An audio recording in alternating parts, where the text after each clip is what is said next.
Hi, I'm John Moriarty, and here's the latest Arlington County update from the Sun Gazette.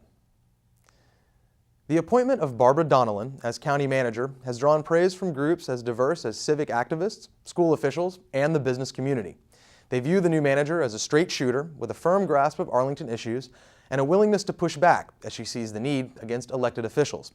County board members officially appointed Donnellan to the post on October 1st, the same day they delivered the bombshell that county manager Michael Brown was departing after just 5 months on the job.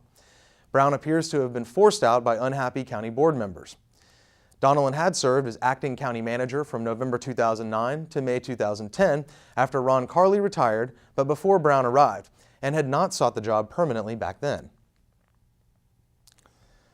Arlington's jobless rate continues to fall and is declining toward the 4% rate, cementing the county's position as having the best employment picture in the Commonwealth. Arlington's unemployment rate dropped from 4.2% in July to 4.1% in August, according to figures reported by the Virginia Employment Commission, part of a slight, though not uniform, downward tick in jobless figures across the region.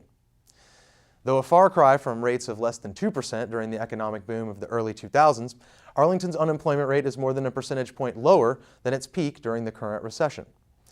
The month-to-month improvement is likely due to traditional seasonal forces rather than a rapidly improving economy, suggested one expert. County board members will continue their efforts to be excused from participation in the federal Secure Communities immigration enforcement effort. We're moving forward. Nothing has changed, County Board Member Walter Tejada said on October 2nd. Board members on September 28th voted 5-0 on a resolution that seeks authorization to wiggle free of the federal enforcement initiative. It requires fingerprints of those arrested to be forwarded to Homeland Security officials for an immigration check.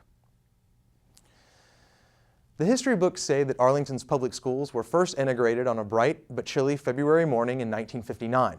Yet nearly a decade earlier, a pioneering local mother made her own stand against state-mandated racial segregation in the classroom. When her son Richard wanted to take an auto mechanics class, which wasn't available at all-black Hoffman Boston High School, Lillian Green joined with the NAACP in 1950 to force the county school system to admit him into the program at the whites-only Washington Lee High School. It was a little-known but seminal step on the road to equality and access to education in Virginia. For this act and a lifetime of her service to her community, the Arlington NAACP has honored the 98-year-old Mrs. Green with its Charles P. Monroe Civil Rights Award. You can see more on each of these stories on our website. I'm John Moriarty, and I'll be seeing you around Arlington.